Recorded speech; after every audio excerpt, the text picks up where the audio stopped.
A conversation can change your life. We are two ordinary women looking to have extraordinary and authentic conversations. Our desire is for this to be a place where all are welcome, to come as you are, willing to emotionally grow, gain confidence, and tap into your internal wisdom.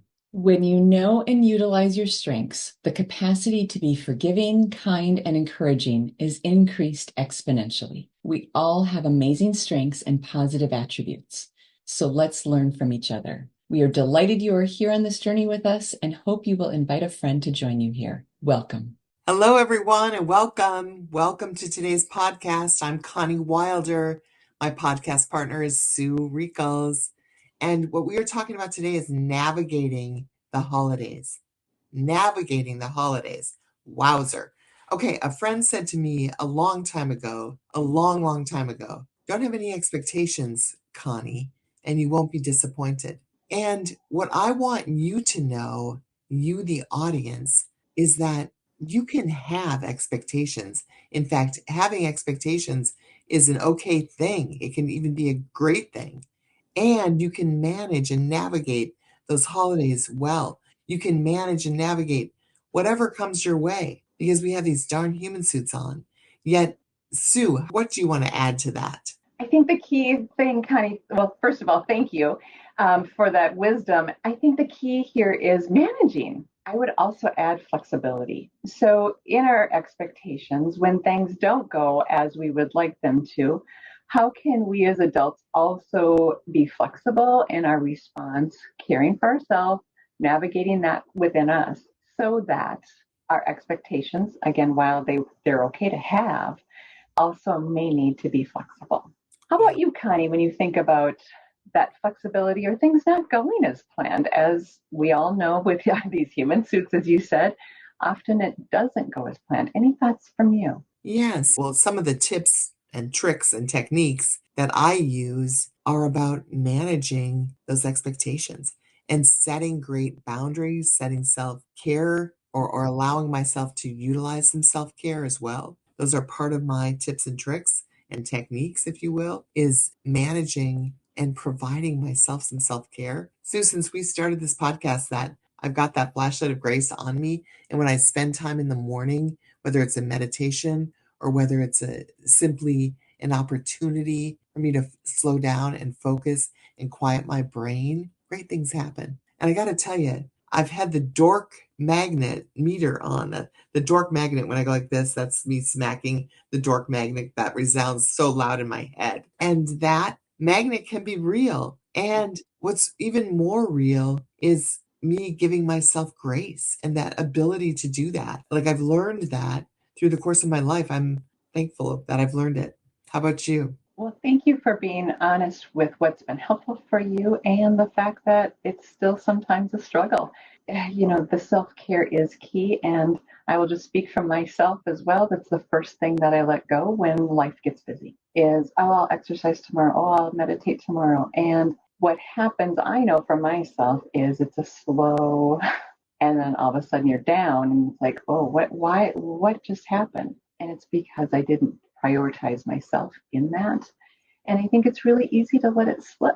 And so in this holiday season, when things get busier and we have more events that are awesome and fun, how can we also prioritize ourselves? And a wise woman told me just recently, make sure you put on your calendar, prioritize yourself and those things that are important to you, and then fill in around that. And so I think if we start to look at our calendars and our time as where are we first, and then adding in all this good stuff around it, it's this nice balance. Anything you want to add, Connie? You've said it beautifully, Sue, number one. And then number two is where do we get balance, right? Where do we find it? How do we put ourselves on the calendar? Like, what does that specifically and literally look like? And so how do we do that? And may I ask you, Sue, how do you do that? Yeah, so I'm still working on this, but when I always Sunday night look at my week ahead. And instead of just doing it 1 week ahead, I've started to block out chunks of time. So a certain day of the week, it is all blocked for exercise, writing, some different things that I want to do. And so I have that always on my calendar. Now, it doesn't mean that some weeks I choose to take it off. For me, that keeps it in the forefront of my mind so that I see it on there as an action. And those actions of myself are just as important as any other meeting. And just recognizing, okay, I choose to let that one go. My morning meditation and my morning time out walking in nature is non-negotiable. I do that every single day, although I will say weather sometimes does get in the way. It's not quite as long. But those are some things that help me prioritize it and then be mindful when I take it off, because I literally have to move it off my calendar. Anything, Connie, that helps you prioritize yourself while also navigating all the things you have on your plate. Yes, in fact, I can't believe I'm saying this on to the universe. And so I've largely kept Fridays as a personal day because I need it. And I've needed it when my kids were in school. Absolutely. Like, otherwise, how do we females, find time to do everything? And so that's a whole nother topic for another show. And yet I used to do Fridays as Connie time. And I used to literally block it off. And for years, I've kept Fridays as a personal day. It's a day when I don't do that. And sometimes I have taken client calls on Fridays. And I'm like, oh shoot, why am I doing that? And it just seems like maybe it's a one-off here or there. And yet it's a big deal. So I have an opportunity to give myself permission to get back to like that firm boundary of not allowing myself to do that because it matters. It matters significantly when I violate my own habit, if you will, even though it seems like it's not that big a deal, right? Because it's not. And yet it really is. And last week was a great example. I was busy until like 4:30 on a Friday. And I'm like, well, that's unusual for me because I know the value of that self-care. And so I give myself a ton of permission to give myself that self-care on Fridays. So thank you, Connie, for sharing how you make that a priority all along the year. And as we go into this holiday season, I'm curious if there are other boundaries that you might need for yourself, as this is a different year and a different holiday season. What might you need to set boundaries of time, of energy, of resources, whatever, so that this holiday season is lovely, joyful, all of those things for you?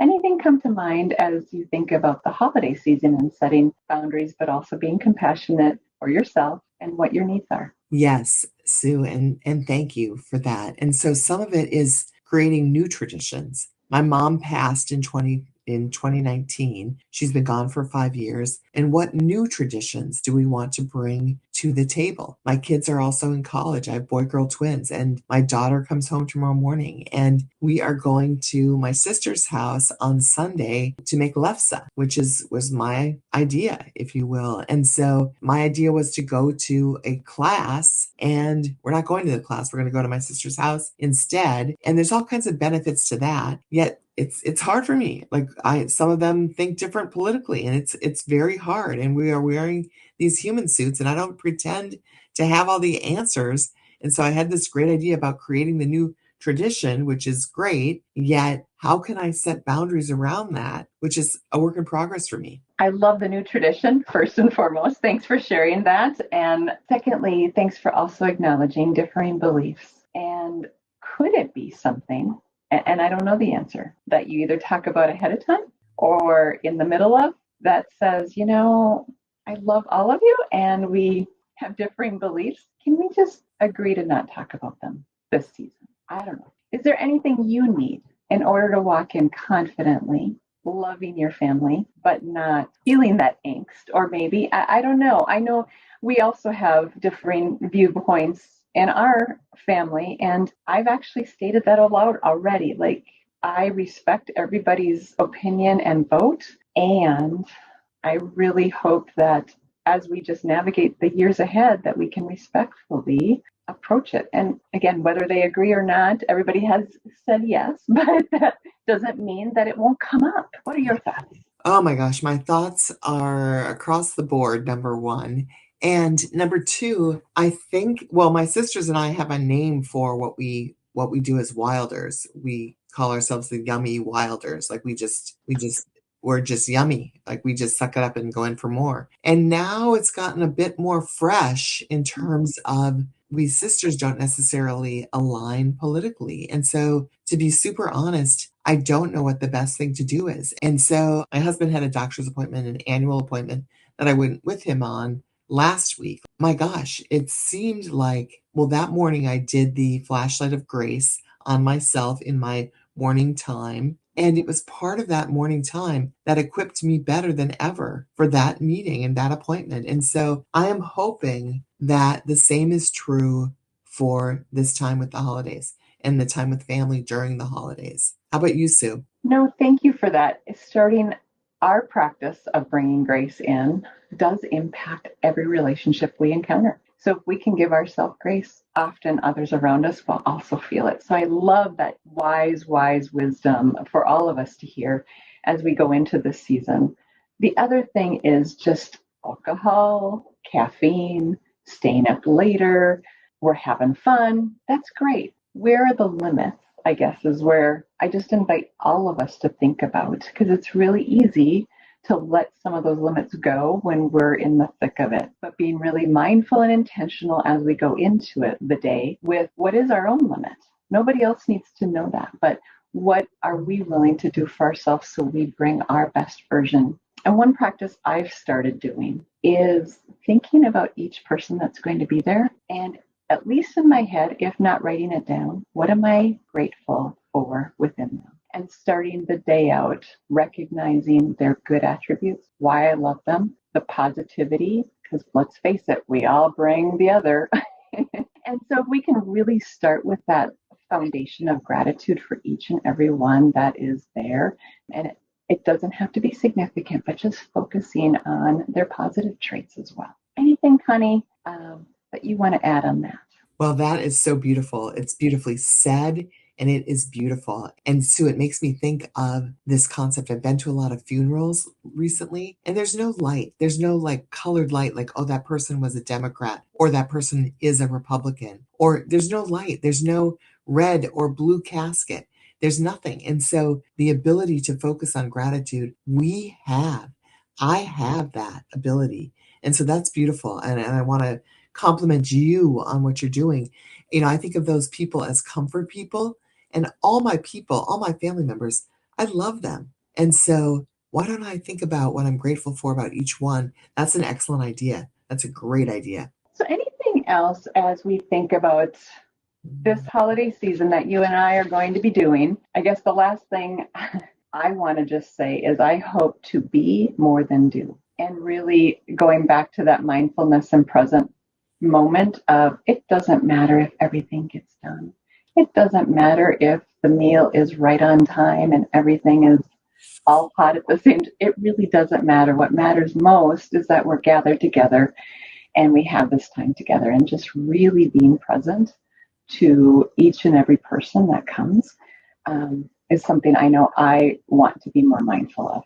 One last tip, and that is to go around the table and each one of us says something that we are thankful for. And that feels like it's a great thing. And we have that tradition in our family, and we will continue to do that. And I want to recommend that here, that everyone say something that they are thankful for, and to be even mindful of that. And Sue, I want to compliment you on the whole being versus doing. It's an excellent reminder as well. So thank you so much for that.